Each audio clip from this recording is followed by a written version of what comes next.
अस्सलाम वालेकुम नाजरीन, आप देख रहे हैं नया पाकिस्तान और मैं हूं शहजाद इकबाल। मुल्क में जारी सियासी अदम इस्तेकाम और बार बार की वादा खिलाफियाँ मुल्क की साख को शदीद नुकसान पहुँचा रही हैं। सियासी जमातों के दरमियान इख्तलाफात इस हद तक बढ़ गए हैं कि अब मुआशी मामलात पर इत्तेफाक राय पैदा करने के लिए IMF ने हुकूमत पर तकिया करने के बजाय ये मामला खुद अपने हाथों में ले लिया है। आमतौर पर यह हुकूमत की जिम्मेदारी होती है कि वो प्रोग्राम में तय शराइत पर मुकम्मल अमल दरामद के लिए IMF को यकीन दहानी करवाए, मगर पिछले 2 सालों में तहरीक इंसाफ और मौजूदा हुकूमत की तरफ से जिस तरह बार बार IMF के साथ मिसकमिटमेंट्स की गई हैं, इसके बाद IMF को खुद 9 माह के स्टैंड बाय एग्रीमेंट पर अमल दरामद के लिए सियासी जमातों से यकीन दहानियाँ करनी पड़ रही हैं। IMF की जानिब से बड़ी सियासी जमातों से मुशावरत की एक बड़ी वजह यह भी है कि हालिया अरेंजमेंट के 9 माह के दौरान मुल्क में इक़्तिदार की मुंतकली होनी है, जिसकी वजह से IMF चाहता है कि इलेक्शन के बाद जो भी हुकूमत आए वो इस एग्रीमेंट के तहत तयशुदा शराइत पर अमल दरामद करे। अहम बात यह कि किसी भी मुल्क में हुकूमत की जिम्मेदारी होती है कि वो मुआशी मामलात पर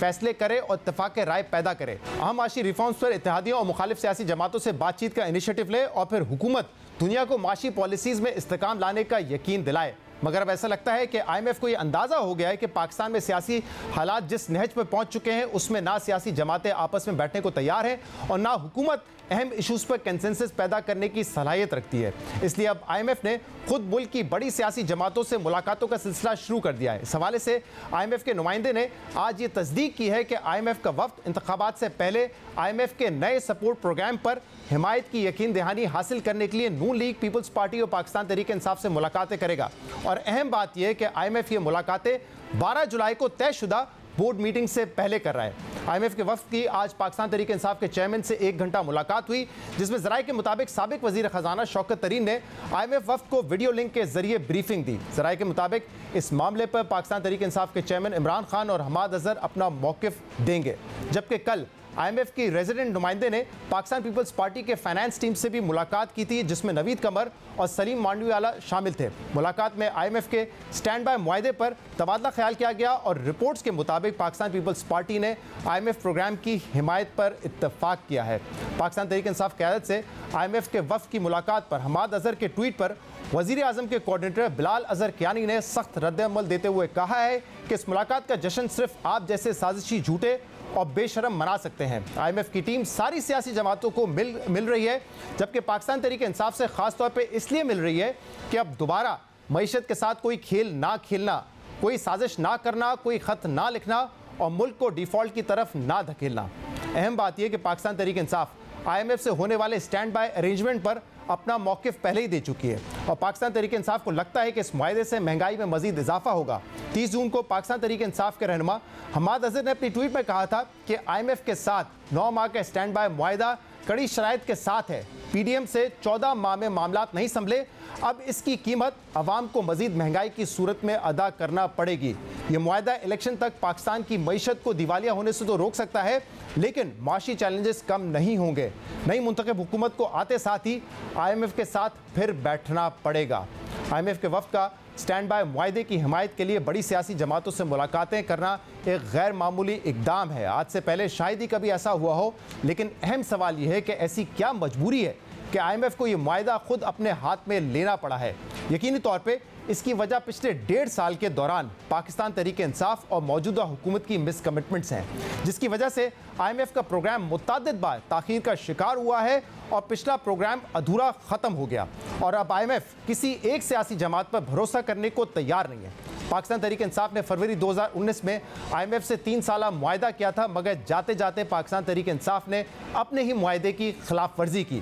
पेट्रोल और बिजली की कीमतों कम करके उस पर सब्सिडी दी और अगले 4 माह तक कीमतें ना बढ़ाने का ऐलान किया, जिसकी वजह से IMF का प्रोग्राम डिरेल हुआ और डिफ़ॉल्ट के खतरात में मजीद इजाफा हो गया। और पाकिस्तान तहरीक इंसाफ हुकूमत के खात्मे के बाद भी PTI ने IMF से तयशुदा मुआहदों की यकीन दहानी की खिलाफ वर्जी का सिलसिला जारी रखा था। पिछले साल IMF प्रोग्राम की बहाली के लिए पंजाब और खैबर पख्तूनख्वा में पाकिस्तान तहरीक इंसाफ की सूबाई हुकूमतों ने उस MOU पर दस्तखत किया था, जिसमें IMF को 750 अरब रुपए के सूबाई सरप्लस का यकीन दिलाया गया था। मगर अगस्त में पाकिस्तान तहरीक इंसाफ की सूबाई हुकूमतें इस यकीन दहानी से पीछे हट गईं। खैबर पख्तूनख्वा के वज़ीर ख़जाना तैमूर जगड़ा ने वज़ारत ख़जाना को खत खत लिखा और सूबाई सरप्लस देने को नामुमकिन करार दिया। और फिर इस हवाले से तैमूर झगड़ा और मोहसिन लगारी की साबिक वजीर खजाना शौकत तरीन से होने वाली टेलीफोनिक गुफ्तगू लीक हुई, जिसमें शौकत तरीन वज़राए खजाना को ये कह रहे थे कि आप वफाकी हुकूमत को सरप्लस देने से इनकार कर दें, जिसमें तैमूर झगड़ा कहते हैं कि वो IMF के नंबर 2 से भी राब्ते में हैं और उन्हें भी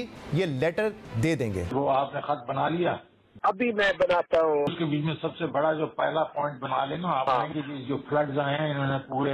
उसका से बेड़ा गर्क कर दिया है खैबर पख्तूनख्वा का, तो हमें उसको रिहेबिलिटेशन के लिए बहुत पैसे चाहिए। आज ये खत लिख के और वो जो IMF वाली जो एस्टर है उसको कॉपी भेज देंगे ना, ताकि ये है कि पता तो चले। I also know the IMF number 2 जो यहाँ पे है, तो उसको तो मैं वैसे ही हर चीज सारी इंफॉर्मेशन उससे लेता भी रहा हूँ। और ऑल्सो तो IMF को ये 750 बिलियन का जो कमिटमेंट दी है आप सबने साइन करके दिए हैं, तो आपने अभी कह देना है कि जनाबे वाला जो हमने कमिटमेंट दी थी वो फ्लड से पहले थी, अब फ्लड पे हमें बहुत पैसे खर्च करना पड़ेंगे, तो इसलिए हम आपको ये बता रहे हैं अभी से कि we will not be able to honour our commitment. फिर हम उसको ज़ाहिर है उसको रिलीज भी कर देंगे IMF के जो रिप्रेजेंटेटिव्स हैं। तैमूर कह रहा था मैं उनके नंबर 2 वगैरह को बड़ा कर जानता हूँ, मैं उसको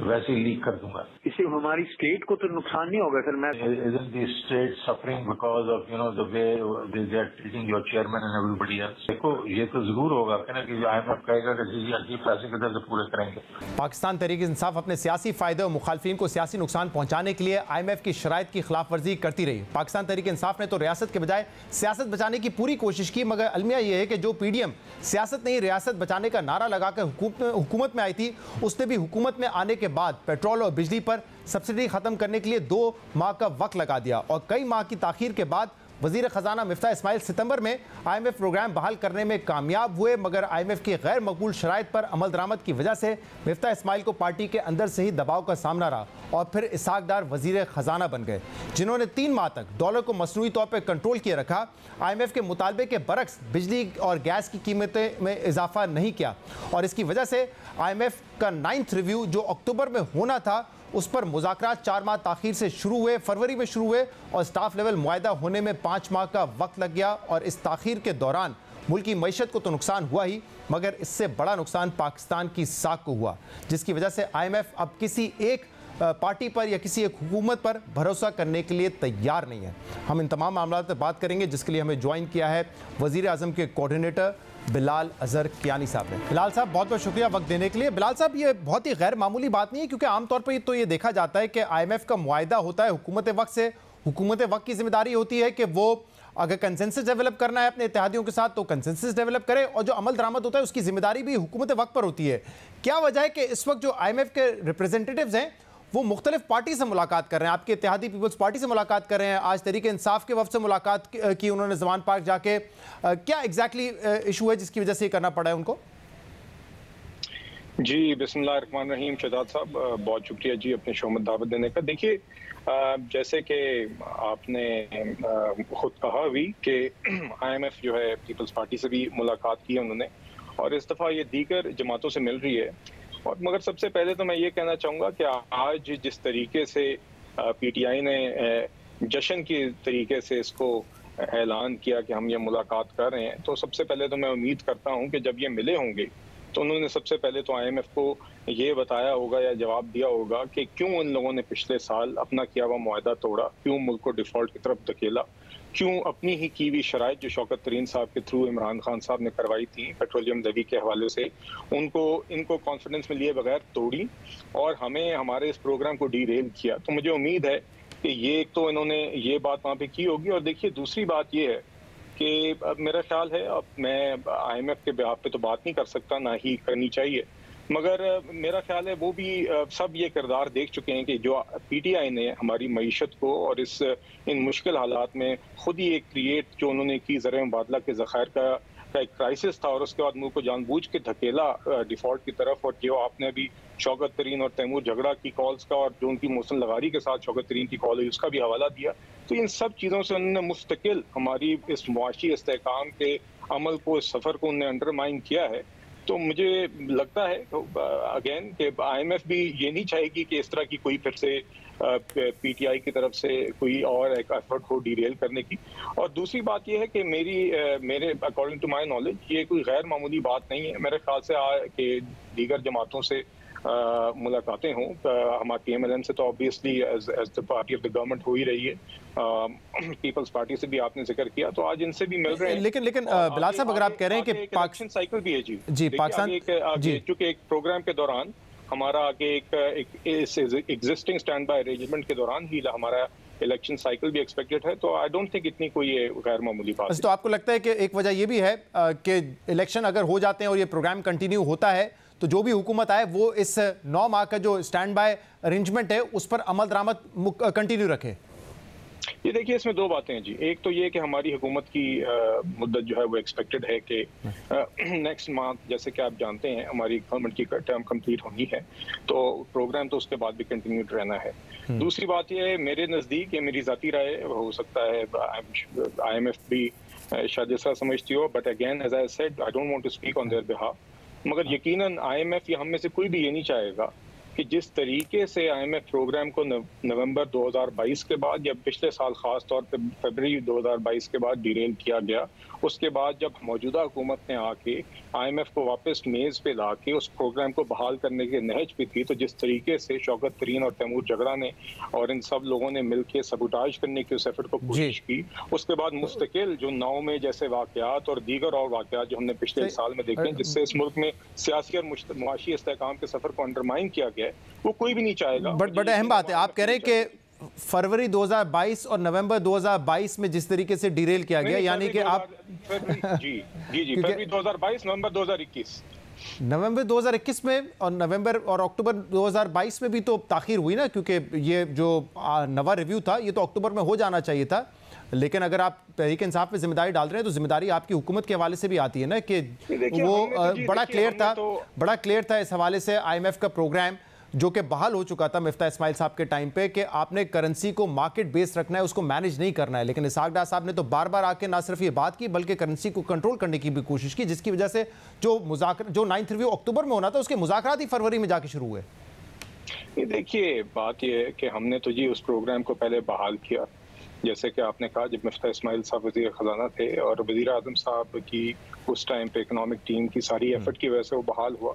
उसके बाद यकीनन ताख़ीर हुई और उसमें एक फैक्टर आपको याद होगा कि जब प्रोग्राम बहाल हो गया था तो उसके फ़ौरन बाद सैलाब की भी आफत आई थी, जिससे जो भी हमारे टारगेट्स अग्री हुए थे, एक फ्रेमवर्क अग्री हुआ था, वो यकीनन बहुत हेवीली मुतासर हुआ, क्योंकि हमें बहुत ही एक एक्सट्रीम और एक्स्ट्रॉर्डनरी स्टेप्स लेने पड़े थे सैलाब मुतासरीन की मदद करने के लिए, रिलीफ रिहैबिलिटेशन की एफर्ट्स के लिए। तो उस वजह से भी हमें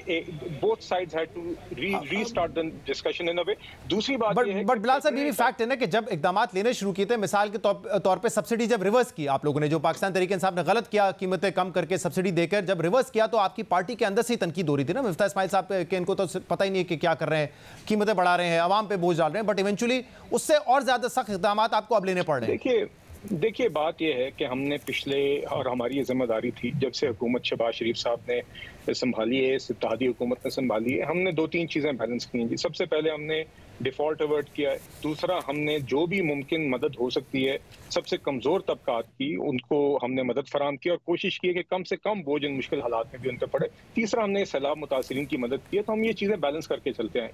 मगर हम ये समझते हैं कि फरवरी ऑनवर्ड्स हम शराइत जो थी 9th रिव्यू की वो पूरी कर चुके थे। वो अब आप जानते हैं कि रिसेंटली वज़ीर आज़म साहब की कोशिशों से बिलखसूस जो MD IMF के साथ हमारी ब्रेक थ्रू हुई पेरिस में भी, फिर वो 3 मुलाकातें पेरिस में हुई, डिस्कशंस हुई, उसके नतीजे में अब ये स्टैंड बाय अरेंजमेंट हुआ है, जो कि ना सिर्फ वो $2.5 अरब भी अब हमें दे रहा है जो 9th, 10th और 11th रिव्यू के बनते थे, बल्कि 500 मिलियन उससे बढ़ा के। अच्छा बिलाल साहब, इसमें डॉलर हमें जी, इसमें एक तो जो बात हमने भी अपने इब्तदाई में की कि एक तो मिस कमिटमेंट्स का मामला है जो कि IMF से हो रहा है, और जाहिर सी बात है IMF ये चाहता है कि जो मुआहदा किया जाए उस पर अमल दरामद हो, अगर कोई ट्रांजिशन होता है, कोई चेंज ऑफ पावर होती है, तब भी उसमें कंटिन्यूटी रहे। लेकिन सिर्फ पाकिस्तान तहरीक इंसाफ की मिस कमिटमेंट की वजह से तो पाकिस्तान तहरीक इंसाफ से मुलाकात नहीं हो रही होगी, क्योंकि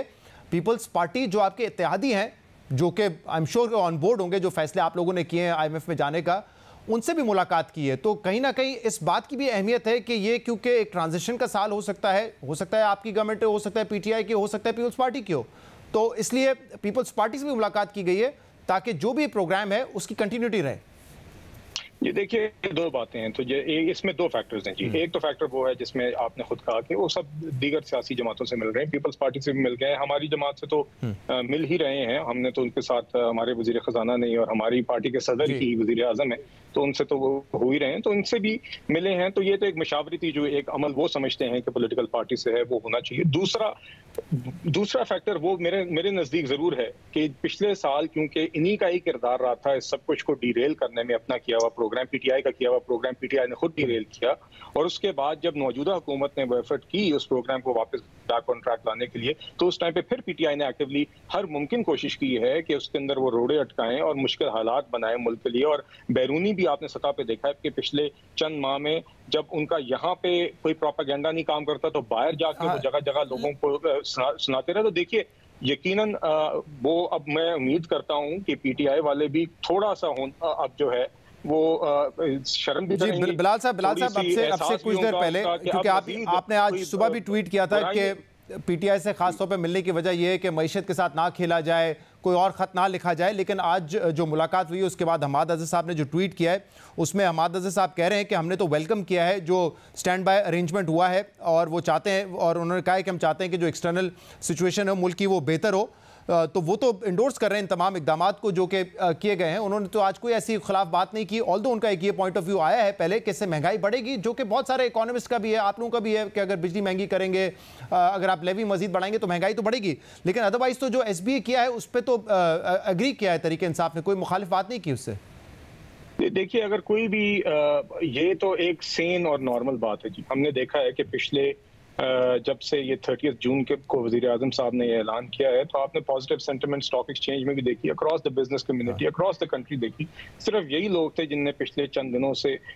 इन्होंने इसके ऊपर भी तनकीद शुरू की हुई थी। ऐसी अगर मतलब कि ये कोई नॉर्मल बात है, तो मैं उम्मीद करता हूँ कि आगे सैनिटी ही प्रिवेल करेगी जी, और हमें एक स्टेबल पॉलिटिकल और इकोनॉमिक एनवायरनमेंट चाहिए। और हमारी हुकूमत इस चीज पे कमिटेड है कि अगले 9 माह के अंदर हम इस स्पेस को मैक्सिमम यूटिलाइज करें। और आपने आज भी देखा है कि वज़ीर आज़म साहब ने एक एग्रीकल्चर के हवाले से मैं उस बात करता हूं, मैं चाहता हूं उस पर जरा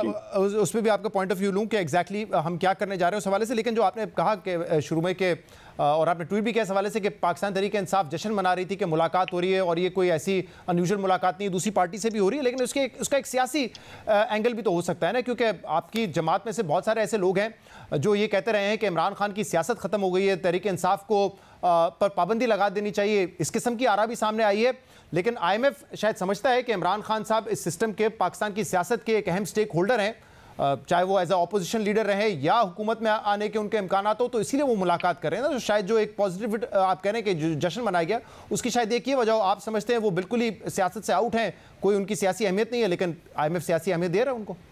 नहीं, मेरा ख्याल से जी IMF को शायद ये बात जरूर नजर आ रही है कि पिछले मुसल्लत-शुदा सईद वज़ीर आज़म ये थे जिनके साथ हमने एक प्रोग्राम अग्री किया था, जिस प्रोग्राम की पासदारी ना सिर्फ कर सके बल्कि साथ ही साथ उसको उनने खुद सबुटाज किया, खुद उसको रिवर्स किया। IMF को टीवी से पता चला कि उनके साथ जो वादे किए गए थे ना सिर्फ वो तोड़े जा रहे हैं बल्कि उससे उल्टा काम किया जा रहा है। और उसके बाद IMF ये बात से भी आगाह है कि किस तरीके से उन्होंने सबुटाज करने की कोशिश की है एफर्ट को। तो देखिए आई थिंक वो बात आप कर चुके, लेकिन मैं कह रहा हूं अगर आपकी पार्टी का मौकिफ ये है कि उनकी तो सियासत ही खत्म हो गई है, उनकी पार्टी को पर बैन लगा देना चाहिए, तो फिर तो इमरान खान की कोई हैसियत नहीं रहती ना आपकी नजर में। लेकिन IMF शायद समझता है कि इलेक्शन के बाद शायद उनकी या हुकूमत हो या इवन वो ऑपोजिशन में हो, तो वो एक किसी ना किसी किस्म का रोल तो प्ले कर सकते हैं, तो इसीलिए मुलाकात की होगी ना जी। चले वो तो एक अभी आगे इलेक्शंस आएंगे तो देखेंगे उस टाइम पे कौन इलेक्शन में है कौन नहीं है। और ये आप देखेंगे कि ये एक जो कहानी है मुसल्लत-शुदा मसनूई जो कहानी थी, इसका इख्तिताम आप सामने देखेंगे। तो उससे पहले जो मैंने आपको फैक्टर्स बताए, मेरे ख्याल से उसी वजह से IMF सही। अब जरा इस पे आ जाइएगा, land information and management system जिसका इफ्तिताह किया गया है, और कहा जा रहा है कि इससे बरामदात जो है एग्रीकल्चर में वो भी बढ़ेंगी, जो काश्तकारी है उसमें मजीद इजाफा होगा, पाकिस्तान के फूड सिक्योरिटी के जो इशूज़ हैं उसको भी रिजॉल्व कर सकेंगे, इंपोर्ट आपका जो बिल है वो भी नीचे आएगा। एग्जैक्टली ये मनसूबा क्या है, प्लान क्या है, क्या काश्तकारी के हवाले से नई टेक्नोलॉजी इस्तेमाल की जाएगी, क्योंकि आज हमने देखा कि गैर मुल्की डिप्लोमेट्स भी वहाँ पर मौजूद थे, या इरादा ये है कि कुछ ज़मीन जो है वो लीज की जाएगी गैर मुल्की लोगों को और फिर वो इस पे काश्तकारी करेंगे, एग्जैक्टली क्या मंसूबा है ये? ये देखिए, ये land information and management system है, सेंटर ऑफ एक्सीलेंस है जिसका आज इफ्तिताह किया गया, और इसका बुनियादी मकसद ये है कि डिजिटाइजेशन हो सारे हमारे एग्रीकल्चरल लैंड रिकॉर्ड की, जो मेरे नज़दीक, जो मेरी अंडरस्टैंडिंग के मुताबिक GIS technology, satellite technology use करके वो एक अमल तकरीबन मुकम्मल कर लिया गया है। और इसमें मकसद ये है कि अब इस लैंड रिकॉर्ड को यूज़ करके एक ऐसा सिस्टम रोल आउट किया जाए जिसमें ड्रोन्स भी इन्वॉल्व होंगे, जिसके नतीजे में हम जो आपकी जितनी भी एग्रीकल्चरल लैंड है उसकी स्कोपिंग भी कर सकें, उसके अंदर हर फार्मर के लिए, उसकी ज़मीन के लिए उसको ये रियल टाइम इंफॉर्मेशन उसके हाथ में, उसके पाम में हो सके। बल्कि एक फ्रेज यूज़ किया जा रहा है फार्म टू पाम, कि उसके पाम में, उसके मोबाइल फोन पे उसके पास रियल टाइम इंफॉर्मेशन हो कि उसकी सॉइल की क्या पोजीशन है, उसकी क्रॉप की क्या पोजीशन है, वेदर की क्या पोजीशन है,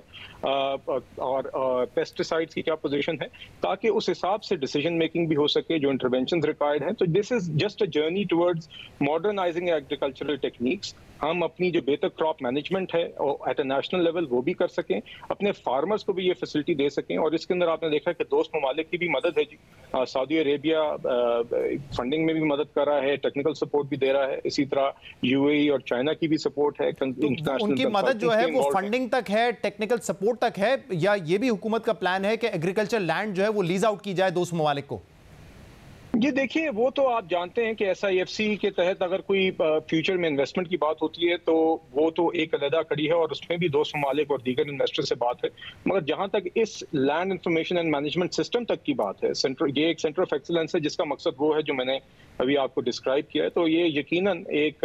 लैंडमार्क होगा जब फार्मर्स को हम अपने किसान भाइयों को, बहनों को हम जब ये फराम कर सकेंगे ये टेक्नोलॉजी, और उनको मदद कर सकेंगे बेहतर इन्फॉर्म तरीके से डिसीजन मेकिंग करने की, तो इससे यकीनन हमारी एग्रीकल्चरल जो यील्ड्स हैं वो भी बेहतर होंगी, हमारी क्रॉप्स बेहतर होंगी, और हम जो एग्रीकल्चर को एक एक्सपोर्ट्स का एक पिलर बनाना चाह रहे हैं उस सफर में भी इसका एक बहुत बहुत शुक्रिया। बिलाल कियानी साहब हमारे साथ मौजूद थे। प्रोग्राम में एक ब्रेक शामिल करेंगे, इसके बाद मजीद बात करेंगे। इस हवाले से हमारे साथ रहिएगा।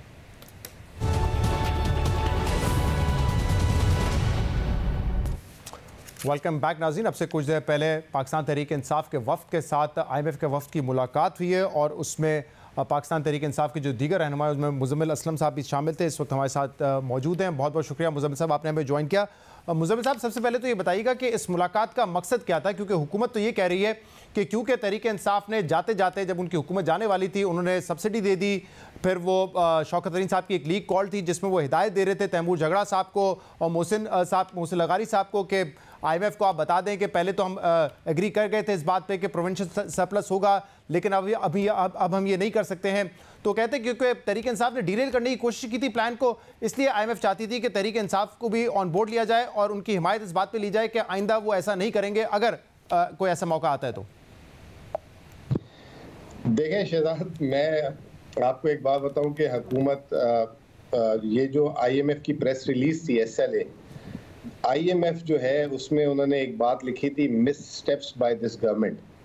तो IMF, अभी मैं ट्वीट भी करने वाला था तो आपकी ये आ गई, IMF इस वक्त बहुत परेशान है पाकिस्तान की माशी हालात को देखते हुए, और ये जो हुकूमत ने पिछले 14 महीने में जो मिस स्टेप्स लिए हैं, बाकायदा तौर पे उन्होंने गिनवाए हमें, जिसमें उन्होंने कहा कि करेंसी इंपोर्ट पे पाबंदी, ये 2 वजूहात की वजह से पाकिस्तान में उन्होंने कहा कि महंगाई, पाकिस्तान ने अपने तमाम टारगेट्स मिस किए और ये तमाम चीज़ें हुई। तो अब IMF ने ये जो स्टैंड बाय एग्रीमेंट दिया है वो 4 चीज़ों पे जो है फोकस कर रहे हैं। तो वो हमें ब्रीफ करना चाहते थे कि ये जो चीज़ें हम करने जा रहे हैं 9 महीने के प्रोग्राम में, तो ये हमारा इरादा है, और ये जो पिछली हुकूमत तो नहीं, जो मौजूदा हुकूमत है,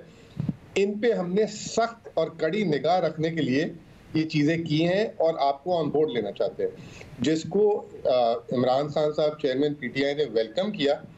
और उस पर जो है मजीद बात हुई कि किस तरीके से 9 महीने आपने क्यों दिए। तो उसमें उन्होंने बताया कि ये इलेक्शंस क्योंकि आ रहे हैं, आगे कहीं इलेक्शंस में स्पेंडिंग, क्योंकि मुस्लिम लीग नून का बहुत ख़राब ट्रैक रिकॉर्ड है इलेक्शंस में पैसे खर्च करने का, कि उसको हम जो है फिस्कल डिसिप्लिन को इतना ज़्यादा रखें कि ये जो है कि ये ना कि 9 महीने में डीरेलमेंट हो जाए पाकिस्तान की इकॉनमी में। हम तो हुकूमत में भी नहीं है ना, 9 महीने बाद अगर इलेक्शन होगा तो आएंगे ना, जीतेंगे तो, लेकिन वो हमारा इसमें जो है कंसेंट लेना चाहते थे कि आप इस चीज़ से एग्री करते हैं जो हम कर रहे हैं इनके साथ, तो उस पर हमने उनको बाकायदा तौर पे अपनी रजामंदी दी। हाँ, लेकिन मुज़म्मिल साहब कंसेंट लेने के लिए क्यों आपसे मिलेंगे? मतलब आप कह रहे हैं कि जो दो इश्यूज़ हैं, करेंसी को मैनेज करना, एक्सचेंज रेट को मैनेज करना या इंपोर्ट रिस्ट्रिक्शंस के हवाले से उन्होंने बात की, वो उन्होंने कहा कि महंगाई हुई है। फिर जो 4 स्टैंड बाय एग्रीमेंट के तहत 4 नुकात हैं, उस पर उन्होंने बात की। तो आपको इस पर क्यों ब्रीफ करना चाहेंगे? मतलब हुकूमत की शिकायत लगाने के लिए तो आपके पास नहीं आए होंगे ना? नहीं, शिकायत नहीं। देखें, उनको लगता ये है कि हमारा बाय इन ज़रूरी है इन चीज़ों में। जब तक हमारा पाकिस्तान की, आज भी वो पाकिस्तान की सबसे बड़ी जमात हमें समझते हैं, और क्योंकि हम मेजॉरिटी में भी थे, तो वो ये समझते हैं कि जो पीटीआई का बाय इन जो है, ये जो 9 महीने का स्टैंड बाय एग्रीमेंट है, क्योंकि इसकी ओनरशिप किसी की भी नहीं होगी। इसकी ओनरशिप ये तो जा रहे हैं 10-15 दिनों में, महीने में, फिर उसके बाद केयर टेकर आ जाएगा और फिर उसके बाद नई हुकूमत आएगी। तो they just wanted to make sure कि ये जो पाकिस्तान के जो सबसे बड़ी पॉलिटिकल पार्टी है वो इसमें ऑन बोर्ड जरूर है, और वो उसके लिए हमारे पास आए। और इसमें देखें सीरियसनेस की, आप वो भी देखें कि नेथन पोर्टर ने जो है वॉशिंगटन से ज्वाइन किया, 1.25 घंटे वो हमारे सवालात के जवाब देता रहा। और इसके अलावा जो है एस्टर जो है पाकिस्तान की जो कंट्री रिप्रेजेंटेटिव है वो भी थी, और हमारी भी पूरी टीम थी। ये सिर्फ चेयरमैन इमरान खान साहब और शाह महमूद साहब नहीं थे, मेरे जैसा छोटा आदमी उस मीटिंग में था। और बाकायदा हमने सवालात पे सवालात किए उनसे ये भी पूछा कि पाकिस्तान के आगे कर्जा देने की सूरत हाल क्या है। तो उसमें उन्होंने कहा कि पाकिस्तान की माशी सूरत हाल बहुत ख़राब है, और अगर अब डिसिप्लिन करना बहुत ज़रूरी है। अगर ये होंगी चीज़ें डिसिप्लिन, तो पाकिस्तान की मईशत आगे चलेगी। लेकिन ऑब्वियसली ना, वो तरीके इंसाफ को बताने का भी मकसद, जैसे मैंने कहा, ये तो नहीं हो सकता ना कि वो मौजूदा हुकूमत की शिकायत करने के लिए आपके पास पहुंचे थे या आपका अप्रूवल चाहते हैं। वो ये चाहते हैं ना कि अगर आप तरीके इंसाफ चाहे बतौर ऑपोजिशन रहे, या अगर अगले इलेक्शन के बाद आप हुकूमत में भी आते हैं, तो जो IMF का प्रोग्राम है, जो स्टैंड बाय अरेंजमेंट है, उसकी कंटिन्यूटी रहे, उसमें कोई खलल पैदा ना की जाए, उसको डिरेल करने की कोशिश ना की जाए। इसी मकसद के लिए आपके पास वो आए थे ना? नहीं, देखिए, हमारे पास वो, उनको ये खौफ नहीं था कि हम डिरेल कर देंगे। उन्होंने एक चीज ये की कि हमें एक कॉन्फिडेंस में लिया और लूप में लिया कि ये एक प्रोग्राम करने हम जा रहे हैं, और ये हमारे नकात हैं। जी मुज़म्मिल साहब, हो सकता है कि उन्होंने आपसे आके ये तो नहीं कहा होगा कि हमें नियत पे शक है कि आप डीरेल कर देंगे, लेकिन ऑब्वियसली इसका एक बैकग्राउंड है ना। इसका बैकग्राउंड ये है कि आप लोगों की हुकूमत जब खत्म हो रही थी, आप लोगों ने पेट्रोल पे सब्सिडी दी, जबकि IMF उसके खिलाफ था। और जो 8th रिव्यू हुआ था, उसमें तो बाकायदा IMF ने इसको मेंशन किया था अपने स्टेटमेंट में कि वो सब्सिडी के हम खिलाफ थे, वो नहीं देनी चाहिए थी, उससे प्रॉब्लम्स क्रिएट हुए। और फिर जो प्रोविंशियल सरप्लस वाला मामला था, उस पर शौकत तरीन साहब हिदायत दे रहे थे अपने 2 सूबाई वजीर खजाना को कि आपने IMF को खत लिखना है और ये कहना है कि प्रोविंशियल सरप्लस हम नहीं दे सकते। और वो बिल्कुल उस वक्त था जब IMF का बोर्ड जो है IMF के बोर्ड ने अप्रूव करना था IMF प्रोग्राम को। तो ये एक बैकग्राउंड है, इसीलिए वो आपके पास आए होंगे ना। मैं आपको एक चीज क्लियर कर दूं कि तैमूर झगड़ा ने IMF को नहीं, मिफ्ता इस्माइल को अपने वजीर खजाना के तौर पे खत लिखा था। IMF को कभी भी खत नहीं लिखा। उन्होंने कहा था मैं उनको नंबर 2 को जानता हूं, दे भी दूंगा उनको मैं। नहीं, वो देखें, और आज तक IMF ने अपनी किसी कम्युनिकेशन में उस बात का जिक्र तक भी नहीं किया। ठीक है जी। और दूसरी बात ये कि अभी आप रिसेंट IMF की प्रेस रिलीज पढ़ लें, जिसपे उन्होंने पूरा पैराग्राफ इस हुकूमत की नाकामियां, मिस स्टेप्स करके उन्होंने मेंशन किए। और जब ये बोर्ड हो जाएगा इंशाल्लाह 12 तारीख को, तो 12 तारीख को जो डिटेल रिपोर्ट आएगी, उसमें आपके आगे सारा चिट्ठा खुल जाएगा कि ये हुकूमत ने क्या क्या गलतियां की, और अगर हमारी कोई कमजोरी होगी तो वो भी उसमें लिख देंगे। लेकिन मुज़म्मिल साहब, क्योंकि जब ये IMF का प्रोग्राम हुआ, तो इस पर हमाद अज़ीज़ साहब ने भी उस दिन ट्वीट किया। उन्होंने कहा कि इससे महंगाई होगी और अगली हुकूमत को भी IMF प्रोग्राम में जाना पड़ेगा। तो महंगाई के हवाले से आप लोगों की भी रिजर्वेशन है और बाकी लोगों के भी है, क्योंकि जाहिर सी बात है लेवी में इजाफा होगा, पावर टैरिफ में इजाफा करना पड़ेगा। लेकिन फिर भी आप लोगों ने IMF को ये यकीन दहानी करवाई है कि आप एग्री करते हैं जो स्टैंड बाय अरेंजमेंट हुआ है वो पाकिस्तान के मफाद में बेहतर है, उससे थोड़ी सी एक्सटर्नल सपोर्ट पाकिस्तान को जरूर मिलेगी।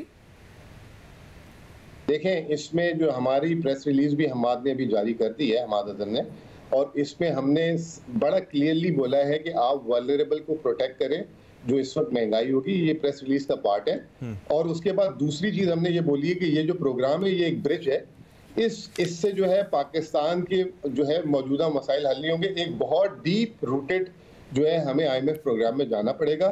और बहुत, चाहे होम ग्रोन हो वो रिफॉर्म्स, चाहे वो आपके साथ हो सही, और उसमें जो है हमें पाकिस्तान की जिसे कहते हैं कि इंक्लूसिव ग्रोथ लेकर आनी है और महंगाई को कम करना है। ये अभी हमने प्रेस रिलीज भी जारी कर दी है। सही। और मुसम्मद साहब एक इंपॉर्टेंट बात ये बताइएगा, क्योंकि आपने कहा कि आज IMF ने इस हवाले से खास तौर पे बात की कि इंपोर्ट रिस्ट्रिक्शंस जो की गई उस वजह से महंगाई में भी इजाफा हुआ, डिस्टॉर्शंस पैदा हुई। तो आज एक खबर ये है कि बैंक्स को ये इजाजत दी गई है कि वो अपने इंपोर्ट्स को 25% से बढ़ा सकते हैं और उनको LCs खुलवाने के लिए डॉलर्स जो है वो अरेंज करने पड़ेंगे। तो क्या ये इंपोर्ट पे से रिस्ट्रिक्शंस मुकम्मल तौर पे पाकिस्तान हटाने जा रहा है, या अभी ये मैसेजिंग की गई है बैंक्स को कि आपने डॉलर्स भी खुद अरेंज करने और सिर्फ 25% आप बढ़ा सकते हैं जो मौजूदा एक्सपोर्ट्स हैं, इंपोर्ट्स हैं? सॉरी, यही बात है कि आपको याद होगा शहजाद, वज़ीर आज़म और इसहाक डार ने प्रेस कॉन्फ्रेंस की थी कि अगर IMF का प्रोग्राम नहीं होगा तो जो हमने बजट में ऐलानात किए हम वापस ले लेंगे। IMF के ये कंसर्न्स हैं इस हुकूमत के साथ कि ये जो है कुछ भी कर सकते हैं, इसलिए जो है they just wanted to make sure, वो अपने बोर्ड ऑफ डायरेक्टर्स को इंश्योर करना चाहते हैं कि जितनी भी पॉलिटिकल पार्टीज हैं ये जो अभी चीजें तय हुई है इससे बैकआउट ना करें। और इस वक्त उनको सबसे बड़ा कंसर्न मुस्लिम लीग नून से है, और ये जो है हम अब हुकूमत में नहीं है, हमें अगर ना भी बताते तो क्या फर्क पड़ता, लेकिन दे थिंक कि वी आर वेरी इंपॉर्टेंट और हमारा बाय इन है पब्लिक में भी, और अगर हम पॉजिटिव मैसेज पब्लिक को क्लियर कम्युनिकेट करेंगे तो इससे हेल्प होगी। और बाय द वे एक और चीज मैं आपको बता दूं, हमने इस मीटिंग में जो है पाकिस्तान के मफाद और पाकिस्तान का दिवालिया नहीं हो, मैंने सवाल किया था नेथन पोर्टर से कि ये 9 महीने में आप तो $3 अरब दे रहे हैं, 9 महीने में 17-18 अरब डॉलर हमने पे करने हैं, ये कैसे होंगे? तो उसमें उन्होंने ब्रेकअप बताया कि 3 हम देंगे, 5.5 अरब डॉलर जो है मल्टीलैटरल और दूसरी अरेंजमेंट्स होंगे, और जो है पाकिस्तान की फ्रेंडली कंट्रीज, और ये तमाम पैसे अरेंज हो जाएंगे। 9 महीने तक का जो है इस प्रोग्राम के थ्रू राशन आ जाएगा। इस वक्त IMF बहुत प्रेशर में है और वो चाहता है कि पाकिस्तान किसी तरीके से जो है ये जो हुकूमत की जो मिसमैनेजमेंट है इससे बच जाए। बहुत बहुत शुक्रिया, बहुत बहुत शुक्रिया। एक ब्रेक प्रोग्राम में शामिल करेंगे, इसके बाद हम मजीद बात करेंगे, हमारे साथ रहिएगा।